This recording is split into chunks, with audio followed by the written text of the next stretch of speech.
अस्सलाम अस्सलाम वालेकुम, वालेकुम। क्या हाल चाल? उम्मीद करते हैं कि आप खैरियत से होंगे और हमारी दुआ है कि आप हमेशा खुश रहें, हंसते और मुस्कुराते रहें और इसी तरह हमें अपना प्यार दिखाते रहें। बिल्कुल जी, मेरा नाम मुअज्जम अली। मैं हूं तारिक महमूद। मैं मोहम्मद यूसुफ। तो आज हम जिस वीडियो पर रिएक्ट करने जा रहे हैं, वीडियो का टाइटल है Sajid Tarar doctor Ishtiaq talk on 75 year wrong history, failure of leadership, future of nation. तो भाई साहब बड़े ही आज हिस्ट्री के जानने वाले प्रोफेसर वो भी जुड़े हैं आज कमर चीमा और साजिद तारड़ के साथ। तो वीडियो देखते हैं और काफ़ी कुछ चीज़ें जो भाई ऐसी हैं जो हमारे जो है ना वो हमारे पास गलत नॉलेज है जिसका वो भी क्लियर होंगी। तो हो सकता है आपको भी उन चीज़ों का पता चले।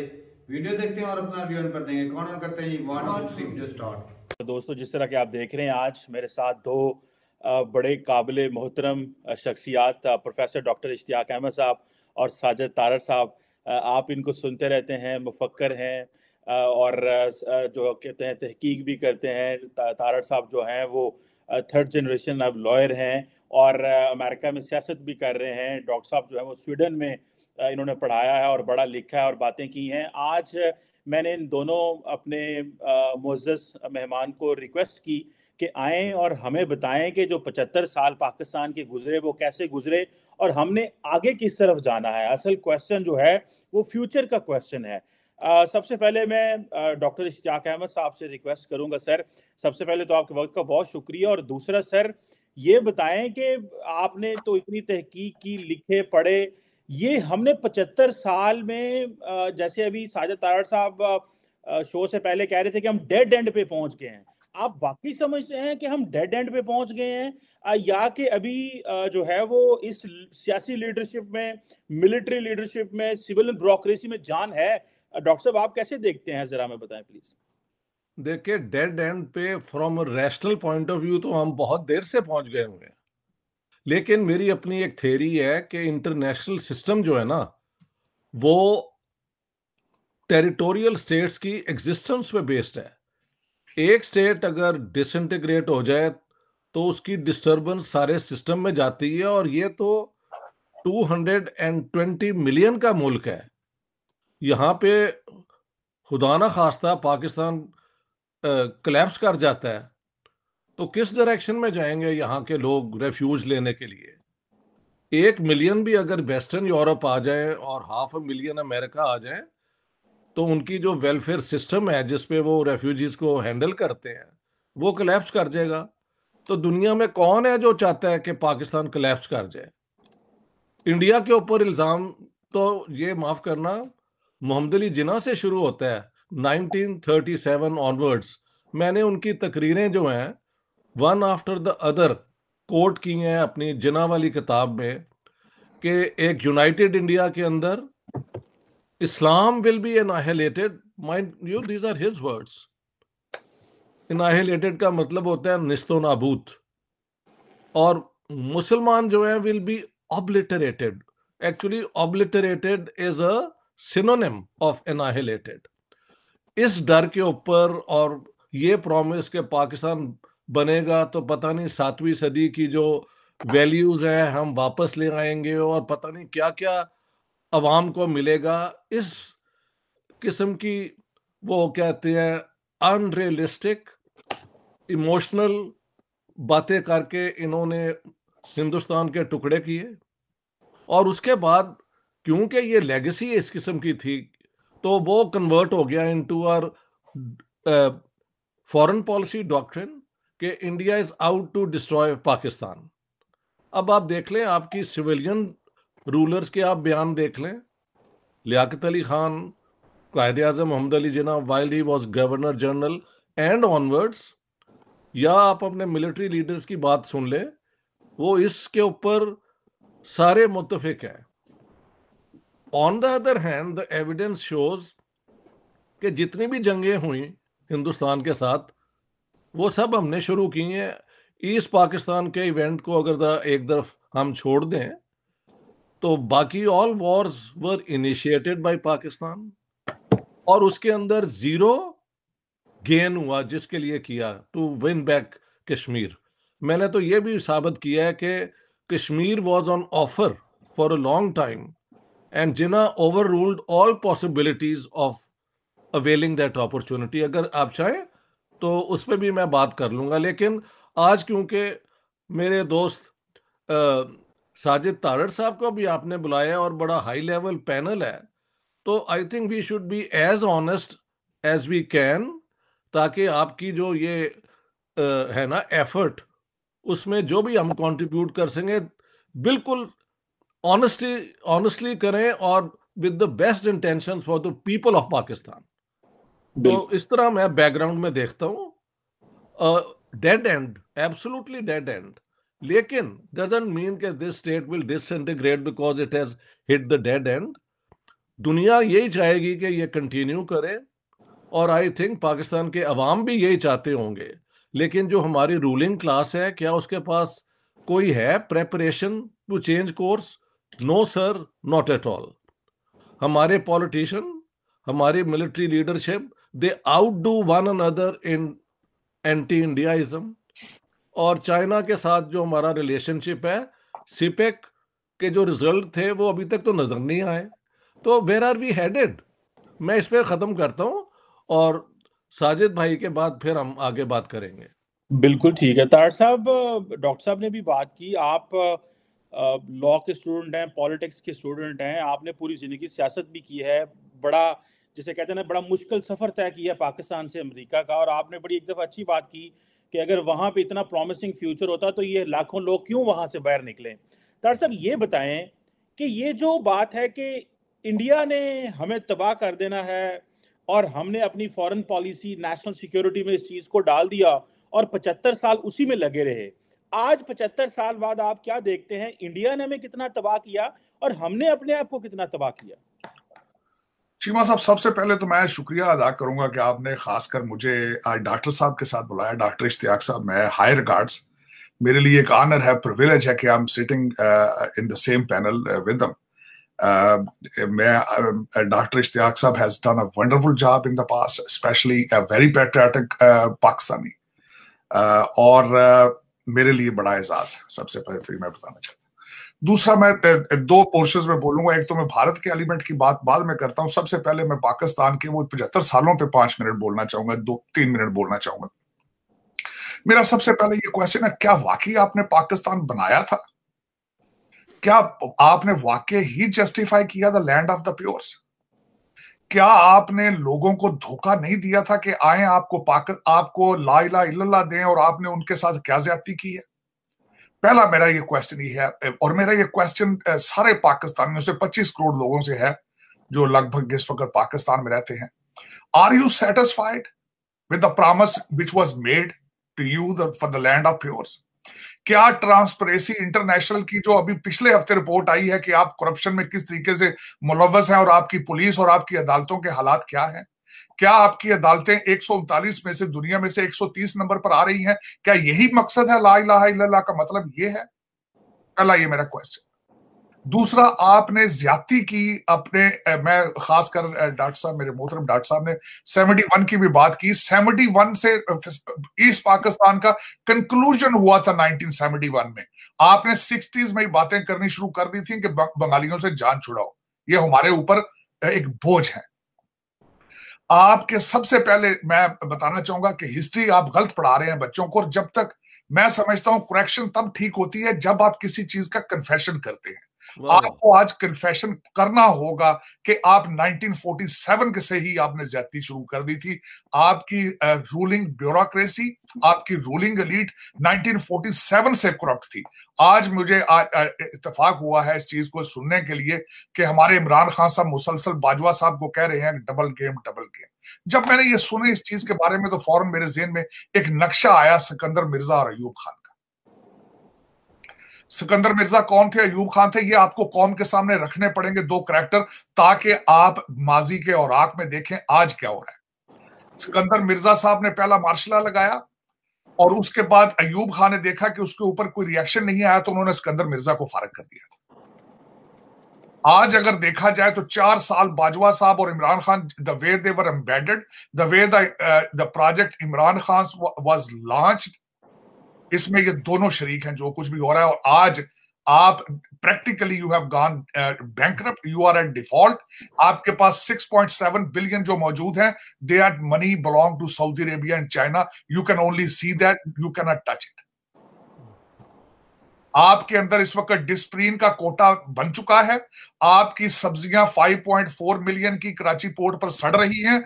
आपके पास 35 मिलियन डॉलर नहीं है गूगल को देने के लिए, और आप 225 मिलियन डॉलर इंटरनेशनल एयरलाइंस का मारकर बैठे हैं। You are in default. आपने अभी तक सिर्फ ARY जियो पे चलाया नहीं है कि we have gone bankrupt, otherwise आप not only you have gone bankrupt, मुआशी तौर पर, इखलाकी तौर पर भी आप बैंकरप्ट हो चुके हैं। उसकी वजह यह है कि आपकी करप्शन की, आपकी दहशतगर्दी को बेचने की स्टोरियां इस वक्त ज़दे आम है हर दुनिया के हर कैपिटल में। अब उससे मैं आगे चलना चाहूंगा कि इंडिया के ऊपर जो ब्लेम किया गया है, आपको एक फिक्शन बताई गई है हमेशा, एक नेशनल सिक्योरिटी थ्रेट बनाकर सिर्फ पैसे बनाने के लिए। मैं सेकंड करूंगा डॉक्टर इश्तियाक साहब की बात का कि, और इसको सिर्फ मैं डॉक्टर इश्तियाक साहब की बात नहीं करूंगा, आज कोई भी देखने वाला अगर हमें चैलेंज करना चाहता है तो यूट्यूब पे जाए। असगर खान साहब, who was air marshal of the Pakistan air force, he said in his statement कि every war has been started by Pakistan. Right. हर जंग आपने शुरू की और हर जंग आपने हारी। This is not the we are talking about here. This is on YouTube. और उसके बाद आपने कश्मीर का एक मुद्दा खड़ा रखा सारी जिंदगी, ताकि आप डिफेंस के बजट को आप निचोड़ सकें। आप इस कौम के खून के साथ अपनी जो है वो भूख मिटाते रहे। लेकिन आज जिस पोजीशन पर आप पहुंचे हैं, 6.7 billion dollar versus 560 billion India foreign reserve, 8 to 9 billion Afghanistan foreign reserve. और मैं बात यह करूंगा कि आप इतने बेहिस और बेजमीर हो चुके हैं कि आज भी आपके हर चैनल के ऊपर हर एंकर परवेज लाई की बात कर रहा है कि किस तरह he can become a chief minister of Noon league. किसी को कोई एहसास नहीं है व्हाट आर योर डायरेक्शन। और दूसरी एक लास्ट इस आर्गुमेंट में बात करना चाहूंगा चीमा साहब, आप कह रहे, डॉक्टर साहब ने भी फरमाया है कि जब ये डिसइंटीग्रेटेड, जब ये खत्म होगा सिलसिला, लोग कहां जाएंगे।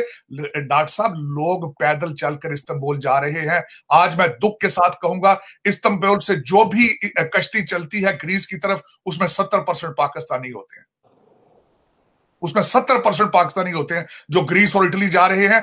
आप लोग वहां से हिजरत करके बड़े अरसे से भाग रहे हैं। आप उस साइड पे देखना नहीं चाहते। इस वक्त आपके देखें, आप जिनको ये लोग पाकिस्तान में बैठ कहते हैं कि ये हमारी फॉरेन रेमिटेंस आ रही है, ये हमारा एसेट्स है। सऊदी अरेबिया में you are become a third class human living there with the name of Rafiq, मस्कीन एंड गरीब। और लेकिन उसको जो पैसा रेमिटेंस वापस जाती है, उसके साथ लंदन में और दुबई में प्रॉपर्टियां बनती हैं आपकी रूलिंग एलीट की। और सबसे बड़े, आप इसी वजह से अब बेजमीर हो चुके हैं।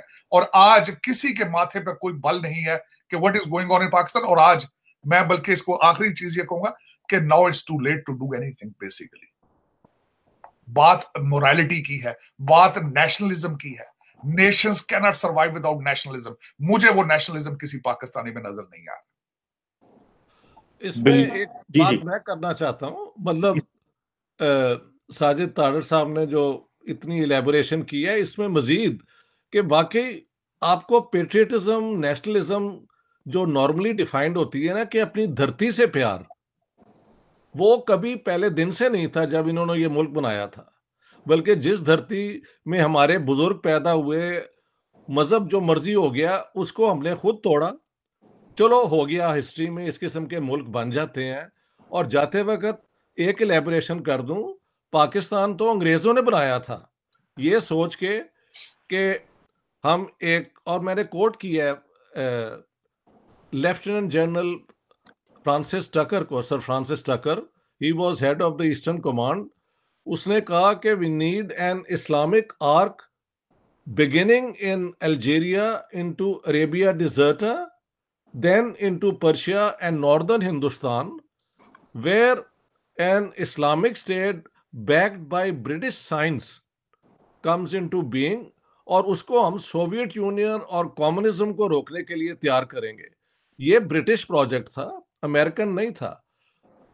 अमेरिका की पोजीशन ये थी कि secular democratic model Congress party का है और ये जो मुस्लिम लीग की है पॉलिसीज ये डिवाइसिव हैं, ये लोगों को नफरत की बुनियाद पे तैयार कर रहे हैं।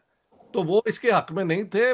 बरतानिया बना के गया है पाकिस्तान को, और मैंने किताब में शो किया कि मोहम्मद अली जिन्ना सेकंड वर्ल्ड वॉर के बाद ब्रिटिश पॉलिसी का बिल्कुल एक्सटेंडेड हैंड थे। तो ये इस तरह ये मुल्क बना है। ये कहते हैं हमने कुर्बानी दी है अपने लोगों की। इन्होंने 500,000 कम से कम मुसलमान सिर्फ ईस्ट पंजाब में मरवाया है और बाकी इलाकों में। कुर्बानी तो होती है कि आप वॉलंटरली जाके दें, आप घरों में बैठे हुए हैं और हमले आप पे हो रहे हैं क्योंकि आपने मार्च में यहाँ पे सिखों के गांव एनसर्कल करके उन पे हमले किए। 21 और 22 जून की रात को शालमी में आग लगवा दी और वहाँ के हिंदू सिख जो बड़े पीसफुल शरीफ लोग थे उनको वहाँ पे जला दिया। तो बाद में फिर रिएक्शन उधर से भी हुआ। लेकिन आई मस्ट से कि अगर सारे हिंदुस्तान में ये होता तो 35 मिलियन मुस्लिम उस जमाने में आ जाते जब वेस्ट पाकिस्तान की, जो आज का पाकिस्तान है, पॉपुलेशन सिर्फ 33.9 मिलियन थी। उससे ज्यादा लोग आ जाते तो ये कोलैप्स कर जाता।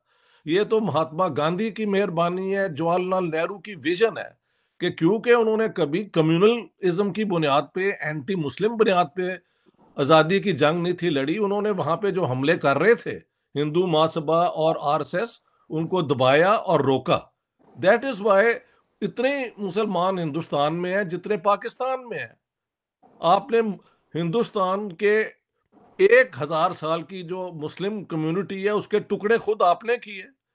मैंने कोट किया है कि 30 मार्च 1939 को कानपुर के मुसलमानों ने कहा कायदे आजम को कि सर ये 1940 का जो रेजोल्यूशन है जहां पाकिस्तान बना रहे हैं वहां तो पहले ही पाकिस्तान है, जितने इलेक्टेड गवर्नमेंट्स है वो सारी मुसलमान चीफ मिनिस्टर हैं, हमारा क्या बनेगा। एंड आई हैव कोटेड जिन्ना सिंह कि I will have 2 crore, actually 3 crore कहना चाहिए था, 2 crore Muslims of the Hindu majority provinces experience martyrdom and gate smashed. These are verbatim words I'm quoting. तो मुसलमानों का इन्होंने कहाँ ख्याल किया है। और इसी अपना 47 के अंदर अगर 1.5 मिलियन लोग मारे गए हैं तो महल मेजॉरिटी शायद मुसलमानों की है, लेकिन हाफ हाफ होगी। और हमने हिंदू और सिख भी गाजर मूली की तरफ अपनी तरफ मारे, वरना उनकी 21% पॉपुलेशन होती according to the 3 June partition plan. हमने एक नहीं बचने दिया, सिर्फ सिंध के अंदर 1.6% रहा। तो ये सारी चीजें जो है ना हमारी स्टेट की हिस्ट्री का हिस्सा है। लेकिन मुल्क मैं कहता हूं बन जाते हैं। इजराइल नहीं बना इस तरह ही, लेकिन उन्होंने अपनी पेट्रियटिज्म बना के अपने मुल्क को एजुकेट करके दे आर ट्राइंग नाउ के अरबों के साथ दोस्ती हो जाए। उनकी बड़ी एफर्ट है। हाँ जी, हमारी एफर्ट यही है कि इंडिया को हमने कन्फ्रंट करना है। यार कोई अकल भी कहीं इस्तेमाल होनी चाहिए। That's the problem. बिल्कुल सही कह रहे हैं कि we have to look inward, ये चीज होनी चाहिए थी। तार साहब, आप क्या देखते हैं कि जिसे कहते हैं ना कि जो बात डॉक्टर साहब भी कर रहे हैं कि हम तो गलत तारीख पढ़ाते रहे हैं अपने बच्चों को, और जैसे कहना डॉक्टर्ड हिस्ट्री हम पढ़ाते रहे हैं। हमने तो बनना था वेलफेयर स्टेट, हम बन गए नेशनल सिक्योरिटी स्टेट। और हमें आज भी कोई एहसास नहीं है, कोई मलाल नहीं है कि वेलफेयर स्टेट का कॉन्सेप्ट लिखा कॉन्स्टिट्यूशन में वेलफेयर स्टेट है, और हमें जो दीप जो 75 साल में वो नेशनल सिक्योरिटी स्टेट। और अभी तो कहा जाता है तार साहब पाकिस्तान एक स्टेशनरी स्टेट है, विच मीन्स कि जहाँ पे जो लोग गरीब लोग हैं उनके लिए पुअर वेजेस हो और एलीट का जो है उसका मोनोपोली हो और रिसोर्सेज पे कंट्रोल हो।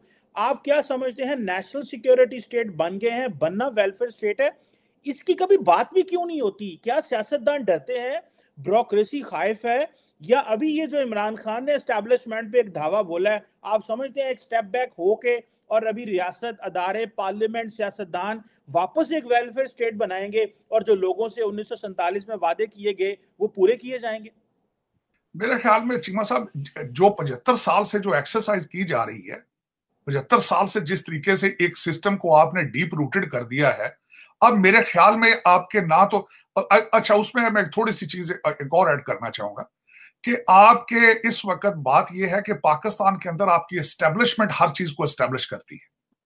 आपके अगर देखें इस वक्त आपके, मैं सबसे पहले तो मैं जो आपके सियासी पोजीशन है उस जमहूरियत के बारे में बात करूंगा। जो 3 पार्टियां हैं इस वक्त, वो तीनों के तीनों एस्टेब्लिशमेंट की गोद से पैदा हुई है और उनके अंदर जमहूरी इक़्तिदार ही मौजूद नहीं है। उनके अंदर इंट्रा इलेक्शंस के हालात देख लें, जिस बच्चे के नाम के साथ भुट्टो लगता है वही भुट्टो बनाएगा आगे। जो दूसरा अगर देखें तो नवाज शरीफ है। सबसे पहले तो ये बताऊंगा कि भुट्टो साहब अयूब खान के बच्चे थे, डैडी कहते थे। बिल्कुल सही है, वाह जी वाह। उसके बाद ये कि नवाज शरीफ किसका बच्चा है? ज़िया-उल-हक का बच्चा है। वो तीसरा बच्चा जो है जनरल ज़हीरुल इस्लाम का बच्चा है। तो जब इनके वालिद साहब ने इनको तरबियत ही नहीं की जमहूरी, तो आप इनसे क्या एक्सपेक्ट करेंगे? और दूसरा, और आपकी बात ये थी कि क्या ये ठीक करने की सलाहियत रखते हैं? नहीं, ये सलाहियत नहीं रखते। अब दूसरी बात आपकी ब्यूरोक्रेसी की आई। ब्यूरोक्रेसी आपकी किस तरह ठीक करेगी जब सीएसएस जो बच्चा करता है उसके जेहन में सिर्फ करप्शन होती है, सर्विस, उसको कौम को सर्विस देना उसकी ऑब्जेक्टिव ही नहीं है उसका। मैंने आपको मिसाल दी थी, अभी सिंध से भी एक महीना पहले, 2 हफ्ते पहले एक डेप्टी कमिश्नर जो है 2 अरब रुपया लेके पकड़ा गया और उसके बाद निकल गया है, बड़ा पतली गली से होकर निकल गया। तो इस वक्त जब आप, सबसे बड़ी बात यह है, और एक मैं बिहेवियर इशू बताऊंगा। बिहेवियर इशू ये है कि आपकी ये फौज, इदारे, सारी ब्यूरोक्रेसी, जुडिशरी, ये कोई फ्रेंच नहीं है सारे पाकिस्तानी हैं आपके। लेकिन जब ये पावर में आते हैं तो बिहेवियर चेंज हो जाता है। जब यूनिफॉर्म पहनते हैं तो इनका बिहेवियर चेंज हो जाता है। ये आपके मैटर्स, आपके सराउंडिंग और आपका डीएनए के इश्यूज हैं। ऑक्सफोर्ड और हार्वर्ड से पढ़ के जब इस्लामाबाद या कराची एयरपोर्ट पे उतरते हैं, डिग्रियां फाड़ के उतरते हैं आप।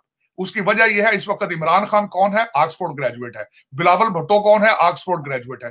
भुट्टो कौन था? वो ऑक्सफोर्ड ग्रेजुएट था। लेकिन आप ये सोचें कि इमरान खान साहब की जो कुछ आज पाकिस्तान में कर रहे हैं, उनमें जमहूरी इक़्तिदार कहां है? उनको पंजाब असेंबली एक्सेप्टेबल है, उनको केपीके की असेंबली एक्सेप्टेबल है, आजाद कश्मीर असेंबली ओके है, बिल्तिस्तान असेंबली ओके है, क्योंकि सब में उनकी मेजोरिटी है। जहां नंबर पूरे नहीं है वहां जमहूरियत से इनकारी है। तो ये ऑक्सफोर्ड ग्रेजुएट की ट्रेनिंग ये थी कि आप जाके असेंबली में बैठ के अपोजिशन करें, और या फिर आप ये करें कि पहले आप वादा करें तब्दीली का, फिर नारा लगाएं नए पाकिस्तान का, फिर यकलख्त आपको इंस्ट्रक्शंस दी जाती है कि ये चूरन नहीं बिक रहा, अमर बिल मारूफ पे आ जाओ, तो वो फौरन अमर बिल मारूफ पे आ गए। अब इस वक्त वो कहते हैं ये सियासत नहीं जिहाद है। क्या पाकिस्तान को जिहाद की जरूरत थी? क्या आपको जिहाद के मतलब का पता है क्या है? अब इस वक्त आपके हालात के ऊपर तो तालिबान भी शर्मिंदा हो रहे हैं। Taliban want to move forward, लेकिन आपका गियर जो है रिवर्स है। आप हमेशा वही चूरन बेचते हैं जो बिकता है। अमेरिका के खिलाफ बयानिया को आपने कैश करवाया।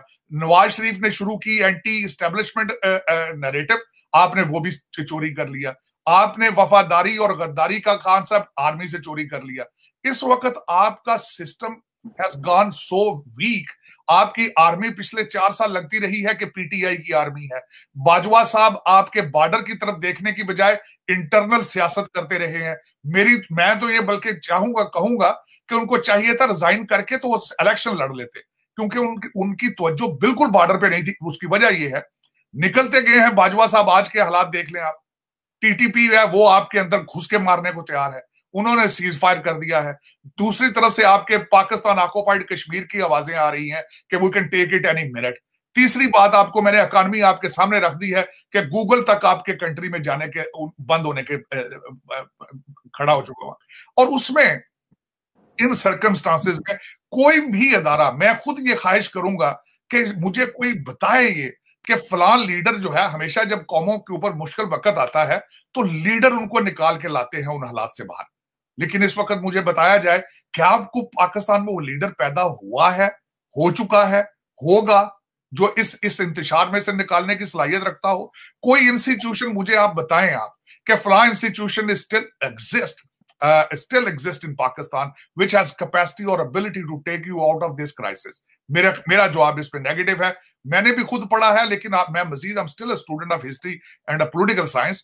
मैं सुनना चाहूंगा, मेरी ख्वाहिश है बल्कि कि मुझे भी को पाकिस्तान से उम्मीद की कोई तसल्ली दी जाए, वरना इस वक्त मायूसी, बल्कि मेरा मजहब कहता है मायूसी गुनाह है। लेकिन ना सिर्फ मैं मायूस हूं, इस वक्त कई लोग जो हैं जो सेंस रखते हैं, जो पढ़े लिखे हैं, जो हिस्ट्री के स्टूडेंट हैं, जो पॉलिटिकल, जो पाकिस्तान को कहीं मादरे मिलत, Pakistan is my motherland. It hurts to know कि किस तरीके से निचोड़ा और उसको भंबोड़ा जा रहा है। देखा उसके किस तरीके से उसके कपड़े फाड़े जा रहे हैं 75 साल से, और there is no relief in sight, no relief in sight. मसला तो इस बात का है कि मैं खुद इमरान खान की शक्ल में देखता रहा हूं, शायद ये टाइम आ चुका है पाकिस्तान का। अनफॉर्चुनेटली पाकिस्तान के साथ उन्होंने भी धोखा किया है। वो पंजाबी च कहते इंतकाई खब्बी तुम्हारी सजी। बाजवा साहब भी चुपके से उन्होंने सिर्फ एक तकरीर में कह दिया है मैं गुमनामी में चला जाऊंगा। बाजवा साहब, गुमनामी में आप पाकिस्तान तबाह करके जाएंगे। साथ ही लफ्ज भी आपके साथ लिखा जाएगा कि what kind of damage you have done to Pakistan in a form of project Imran. एक बात, ये वीडियो स्टॉप कर दी है क्योंकि वीडियो जो है काफ़ी लंबी थी, तो इतनी वीडियो जो भाई वो बातें जो क्लियर नहीं हो पाती। तो भाई साहब आज की इस वीडियो से नतीजा ये निकला है, मतलब जो आधी हमने देखी है, तो मेरे ख्याल में तो पहले दिन से गलत सीढ़ी पे चढ़ गए। पहले दिन से जैसे ही मुस्लिम लीग कांग्रेस से अलहदा हुई 19 उस दिन से ही गलत ट्रैक। भाई साहब जब शुरू में जो वो उस दिन से जिस बंदे ने वो बनाया था ना वो पाकिस्तान का नक्शा, हाँ। क्या नाम था मुझे, चौधरी रहमत अली। उसने वो तो किसी और ही पाकिस्तान का नक्शा लेकर घूम रहे थे। वो घूम रहे थे नक्शा लेकर, वो तो सारे इंडिया में वो जहाँ पे मेजोरिटी मुसलमान थी पूरे इंडिया में वो पाकिस्तान बना रखा था। अच्छा, तो उन्होंने पाकिस्तान के बनने से 1947 से 10 साल पहले, मतलब 1937-38 में उन्होंने वो रखा था सही कि ये इस तरह बनना चाहिए पाकिस्तान अलहदा। तो कहते तुमने उस वक्त मना कर दिया। उन्होंने कहा क्या बात कर रहा है भाई, हम इकट्ठे खुश हैं। अच्छा, मना कर दिया। बाद में इनकी आपस में जब कांग्रेस में खराबी हुई, हाँ। तो तब जाके इन्होंने कहा कि भाई ईगो में आ गए। कहते थे आपकी कुछ लोग मुझे भाई हो सकता है गलत बोले, लेकिन जो उनमें ना थोड़ी सी थी कि एक ना बंदे में ईगो होती है। तूने पहले भी बताया कि एक मीटिंग में उन्हें बुलाया नहीं गया था। हाँ, तो उनको निकाला गया उधर से, तो वो फिर ईगो में आके उन्होंने कहा भाई हमने अलग बनाना है पाकिस्तान। तो उस वक्त भाई साहब ये वो सर बोल रहे थे भाई साहब पूरे भारत में उस वक्त नहीं बन जाते हैं। तकलीफ पता है किस बात की, बनाया तो उस पर साबित कदम भी रहते, उसे चलाते, गलत दिशा में तो ना लेकर जाते ना। ला इलाहा इल्लल्लाह मुहम्मदुर रसूलुल्लाह के नाम पर बनाया ना। कोई भाई एक इस्लामी काम ये दिखा रहे कि तारीख में आज तक उन्होंने कोई एक या उसका कोई एक कानून भी इन्होंने माना। 25 करोड़ के 20 करोड़ हिंदुस्तान में उनको अलहदा किया, वो बांग्लादेश वालों को अलहदा किया, पाकिस्तान वालों को अलहदा किया। इन्होंने तो अपने मुसलमानों को कमजोर किया। और इस्लाम कहता है कि अपना जो मजलूम है उन पर जुल्म करो। ये जो इधर सिख रहते थे, हिंदू रहते थे, उनकी धरती थी ना, उनको क्यों उनके गांव जलाए इन लोगों ने, क्यों जलाए? ये भाई शुरुआत ही गलत पे, लूटपाट मचाने के लिए भी इन्होंने शुरुआत की। ये तो अब आंखें हमारी खुल रही है। 75 साल तो जो हमें हिस्ट्री पढ़ाई जा रही थी ना, वो ऊपर से बकवास है। पहले दिन से भाई आर्मी का कोई एक बंदा भी पाकिस्तान के साथ मुखलिस ही नहीं रहा आज तक, आज के दिन तक। पाकिस्तान को तो सिर्फ लूटने के लिए बनाया गया भाई है। साहब, अगर इंडिया के साथ होता तो इतनी आसानी से लूटना। ISI के जो चीफ थे ना, 20 साल हो गए उनको मरे हुए को। उनके स्विस बैंक में निकले हैं 20-23 मिलियन। वो भी करप्शन करते थे। अभी करंट वो अपना तारड़ साहब बता नहीं रहे थे कि कोई डिप्टी कमिश्नर है सिंध के अंदर, और सिंध के अंदर वो गरीबों के हिंदुओं की हालत देखी क्या कर रखी। तो जब वहाँ अफसर ऐसे होंगे जब वहाँ CSS करने वाले ना, वो पता ही सिर्फ किस वजह CS करते हैं, उनको पता है भी हमने करप्शन करनी है। गवर्नमेंट की नौकरी बंद लगता है, उन्होंने करप्शन ज्यादा करी थे। ये एक टैग है जिससे आप बच सकते हैं, जितनी मर्जी करप्शन कर ले आपको पूछने वाला कोई नहीं। सरकारी नौकरी सरकार के काम धंधा क्यों नहीं करते, कारोबार थोड़े दुनिया में। सही बात है। हालांकि तो ये इमरान खान देख ले, इमरान खान देख ले, करोड़ों रुपए लगा के नहीं आते वो सियासत में लड़ते हैं। कितनी तनख्वाह आती है एक पॉलिटिशियंस की?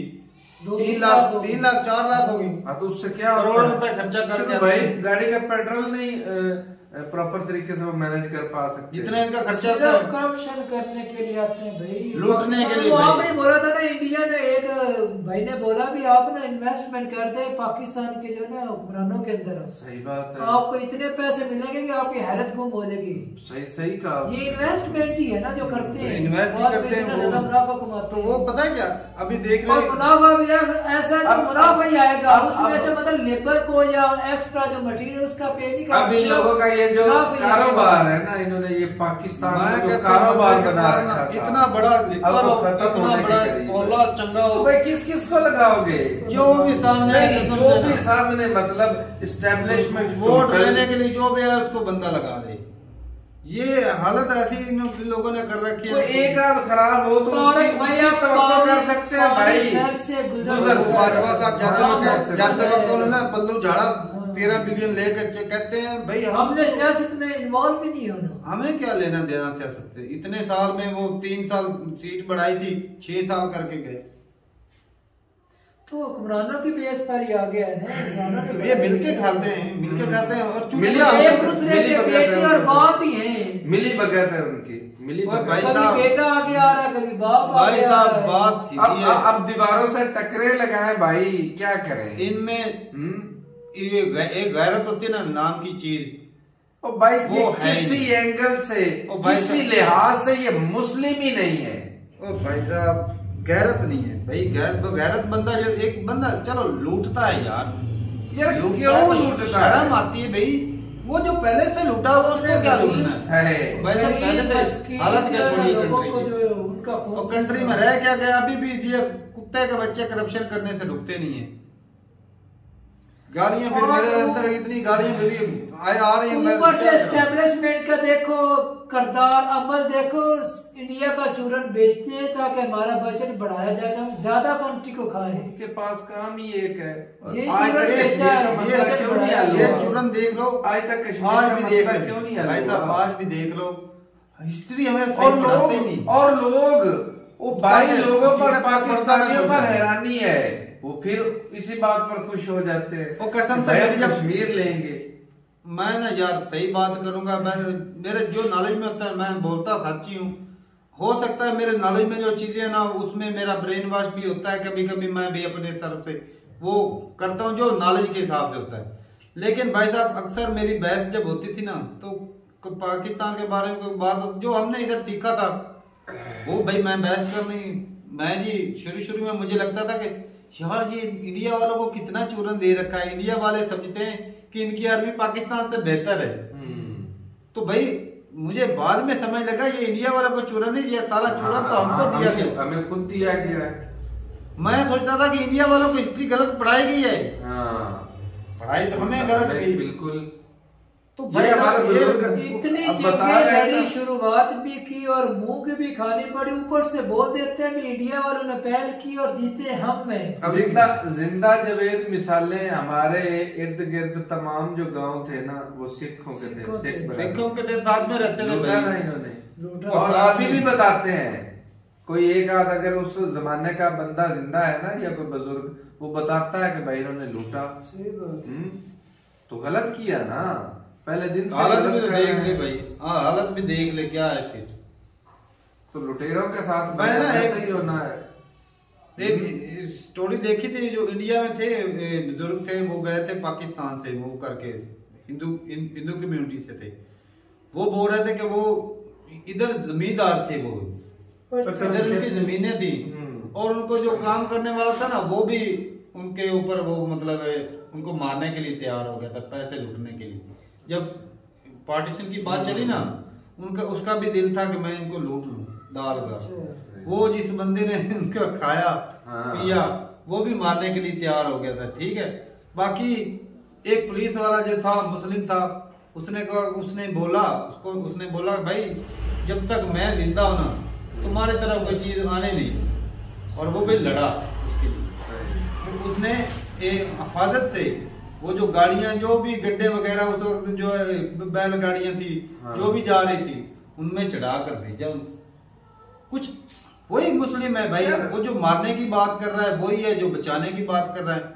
तो ये भाई अच्छे बुरे लोग जो होते हैं वो होते हैं तभी जो है निजाम दुनिया का चल रहा है। अगर ऐसा हो कि सारे बुरे जो मतलब अगर वो इधर रह जाते तो फिर क्या हो जाना था? जरूरी था कि उन्हें उधर भेजा जाए। भाई साहब मैं कहता हूँ जबरदस्ती फोर्सफुली करके भेजा गया है। मुसलमान तो वहाँ भी रहे, झगड़ा किया क्या, उनको मारा क्या, उनको लूटा क्या, उन्होंने जाने था। ये असल में क्या जाना था इधर? ये पावर है, उस वक्त भी पावर का नशे के लिए इस्तेमाल किया। ठीक है, वो नेहरू जी बनने वाले थे, उनको नहीं बनने दिया जी पूरे जी कंट्री का। सही बात है। ठीक है, वो जी कायदे आज़म ने अपनी वो कोशिश थी इनकी कि मैं प्राइम मिनिस्टर बनूं, तो वो पावरों की वजह से देश का बंटवारा किया। और उस दौर में गांधी जी पहले नहीं चाहते थे कि भाई टुकड़े हों कंट्री के, लेकिन उस दौर में अचानक से पहले इतना अरसा मुस्लिम हिंदू इकट्ठे रहे, थोड़े बहुत लड़ाई झगड़े तो होते रहते हैं आपस में, मुसलमानों के दंगे शुरू हो गए। उस दौर में भी चूरन दिया गया था इस्लाम का। इतना जनाब इतने ज्यादा दंगे भड़के पूरे कंट्री में भड़क गए, हिंदू मुस्लिम लड़ाई मुश्किल हो गया था, आउट ऑफ कंट्रोल हो गया था भाई। और उस दौर में पता है लड़ाई अस्पताल तो थे नहीं, लड़ाई कितनी खतरनाक चोटों से और कलाड़ियों से होती थी। तो भाई साहब वो गांधी जी मानकर उन्होंने कहा भाई ये बात जो है ना मुझे पसंद नहीं, लोगों की जाने जा रही हैं, इससे अच्छा कि बंटवारा ही हो जाए, अपने लोग मरे, वो हमें ये बर्दाश्त नहीं, इससे अच्छा कि अलहदा हो जाए। राधी रमन अलहदा हो जाते हैं, वो ये अलहदगी के लिए होगी। तो फिर देख लो अलहदा होने के बावजूद 10-12 लाख लोग मरे, 10-12 लाख लोग मरे, कंट्री का नुकसान भाई उस दौर में भी कितना नुकसान, प्रॉपर्टियां जलाई गई इधर से भी उधर से भी, लूट मार हो गई। वो जिनकी सारी जिंदगी की मेहनत की कमाई थी वो जी किसी गलत रातों में चढ़ेगी, जो भी रास्ते में लूट रहा था। एक बंदा अगर इधर है हिंदू रह रहा है, वो जब मूव करे उसके पास क्या होगा, सोना ही होगा या कुछ जेवरात हो गए, सारी जिंदगी की उसकी जो कमाई थी उसके वालिदैन की या जो भी थी वो रास्ते में लेकर जा रहा, रास्ते में कोई लूट ले, उसकी तो सारी जिंदगी की कमाई गई ना। और जहाँ पे वो धरती पे पैदा हुआ था वो भी जमीनें कितनी घर बार सारा आज के दौर में तुम्हें बोले छोड़ के चला जा तो जाएगा भाई, बहुत मुश्किल है। और वह भाई उन लोगों के मैं कहता हूँ क्या जिगरा था यार, वो छोड़ के चले गए। और काश ये भाई साहब ये बंटवारा ना ही ना आज जो ना भाई साहब जो अंधे ना आंखों से वो कहेंगे कि भाई साहब ये बंटवारा हो गया, अच्छा हमें आजादी मिल गई। ये नहीं देखते भाई आजादी नहीं, हमें तो भाई हमारी नस्लों को गुलामी दे दी, आने वाली नस्लों को भी गुलामी है। हमारे पास क्या है, कुछ भी नहीं, सिवाय हम जी पाकिस्तान है ला इलाहा इल्लल्लाह के नाम पे बनाए। इसी भाई वो ला इलाहा इल्लल्लाह की कलिमात को कोई मानता ही नहीं है, कोई नारा उस पर चल ही नहीं रहा है। इंडिया के अंदर भी है, हमसे ज्यादा है और वो खुशी से रह रहे हैं। और हिंदुओं का बंटवारा तो किया नहीं, मुस्लिमों के किया बंटवारा यार, देखता नहीं बांग्लादेश बन गया, आधे इंडिया में रह गए, आधे इधर। सही बात है। तो बंटवारा किसका किया? मुस्लिम का किया, जो इकट्ठे थे उनको 3 जगह पे बांट दिया। और जिन्होंने खुशहाली के लिए बंटवारा किया आज वो देख ले और मजे की ठोकरें खा रहे हैं। मेरी एक ना बात हो रही थी इंडिया में, और जो कायदे आज़म के जो वर्ड है ना वो बात बता रहे थे, कहते हैं कि मैं ना ऐसी बात करना नहीं चाहता, लेकिन वो ना कह रहे थे कि कायदे आज़म ने कहा था कि जब ये हालात खत्म होते ना तो मैं वापस आके मुंबई में रहना चाहूंगा। अच्छा। तो आखिरी दिन जो है वो साल बाद 2 साल बाद सेटलमेंट इधर होके जब उनकी जो वो टाइम पीरियड खत्म होता है तो उनका ख्वाहिश थी कि वो मुंबई में जा करें, क्योंकि अगर उनका घर मुंबई में था। अच्छा। तो भाई अब अपनी राय जरूर बताइए कमेंट सेक्शन में। तो बताने को बचा ही क्या है भाई, क्या बताएं? अगला पार्ट जो है अगर आप बोलेंगे तो उस पे भी दिल नहीं कर रहा इधर रहने को, जो हालात पैदा हो रहे हैं, जो आगे होने वाले हैं। पैसा नहीं है, सारी तो आज भी हमारे टीवी के ऊपर देख लो, कोई नहीं बोलेगा हम डिफॉल्ट हो चुके हैं, पैसा नहीं है, या हमने जो गूगल के वगैरह पैसे पे करनी है। अभी आगे कैसे चलना है, कैसे एक दूसरे के ऊपर भी इल्जाम बनाए झूठ पे है, तो फिर देख ले झूठ अभी तक झूठ पे चलाए जा रहे हैं। वो इमरान का जो इस्लाम का टच देता है, वो ज़ियाउल हक वो भी इस्लाम का टच देता है। अभी जो है वो भी माशाल्लाह हाफ़िज़े कुरान है। पढ़े लिखे कहाँ से हैं? ऑक्सफोर्ड से पढ़ के उसने भी इनका माइंड जो है ना वो चेंज नहीं किया उन यूनिवर्सिटी भाई ये डीएनए में कुछ मसला ही होते हैं।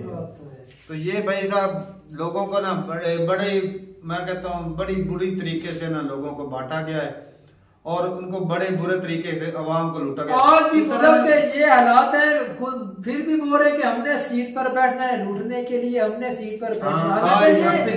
चला नहीं सकते ये सभी पार्टियां मिलकर कंट्री को नहीं चला सकती। उसकी गलती निकालेंगे उसकी निकालेंगे ये नहीं बोलते कि सारे ही गलत। और बैड वाले कंट्री भी बोल रहे सपोर्ट कर रहे हैं भी ये चलता रहे अगर यहाँ से लोग बैर की तरफ जाएंगे तो बजाय उधर वो बोझ बढ़ाने के वो कुछ ना कुछ पे कर रहे हैं ताकि ना कुछ स्टेबल हो जाए। लेकिन जो आता है वो भी खा जाते हैं। ये इंसान तो है ही नहीं, इनको शर्म तो है नहीं वो ना एक शेर जो है ना चिपका देता हूँ वो कहते हैं ना मायूसी कहते हैं इस्लाम में मायूसी हराम है जी। तो ना उम्मीदी का मैं कायल तो नहीं मगर होती बरसात में जलते घर भी देखें। तो भाई साहब जो ना ये अल्लाह है जो इस बचाए लेकिन ये जो ना उम्मीद नहीं है। लेकिन भाई साहब ये जो कर रहे हैं ना ये कितनी सफाई के साथ देख लें लोगों को चुतिया बना रहे हैं। तो चूरन पे लगे अवाम आज भी देख रहे अगर मेरी किसी से बहस हो जाए ना तो वो जी बड़ा ही प्राउड फील करेगा हम मुसलमान हैं ये हैं वो हैं। तो मैं कहता हूँ अगर पाकिस्तान के ना सर्वे कर लिया जाए ना एक सही जो मुस्लिम है ना मैं कहता हूँ 1000 में से ना एक आधा जो है ना जो सही पक्का मुसलमान हो पूरे 1000 में से एक दो। तो आप देख लें 25 करोड़ में कितने होंगे 4-5 हजार ही होंगे। और इसकी मेन वजह जो चूतिया हमारा काटा जा रहा है ना इसकी मेन वजह ये जो हमारे अंदर एजुकेशन है लैक ऑफ एजुकेशन भी है तो उसमें भी तो मिलावट ही है बिल्कुल वो भी सही नहीं है। एजुकेशन होती सही गलत है कुछ ना कुछ एजुकेशन में बाद में बंदा यूट्यूब या सोशल मीडिया पे पबजी देखते हैं मीम देखते हैं ये कुछ देखते हैं। तो ठीक है भाई साहब ये ना वीडियो काफी लंबी हो रही है। ये टॉपिक ऐसा कि सारा दिन भी बंदा बात कर रहे हैं ना तो भाई हमारा दुख खत्म नहीं होने वाला। सही बात तो अगला पार्ट अगर बोलेंगे तो वो भी हो जाएगा रिएक्ट उस पे। मिलते नहीं वीडियो के साथ तब तक के लिए इजाजत दें। अल्लाह हाफिज़।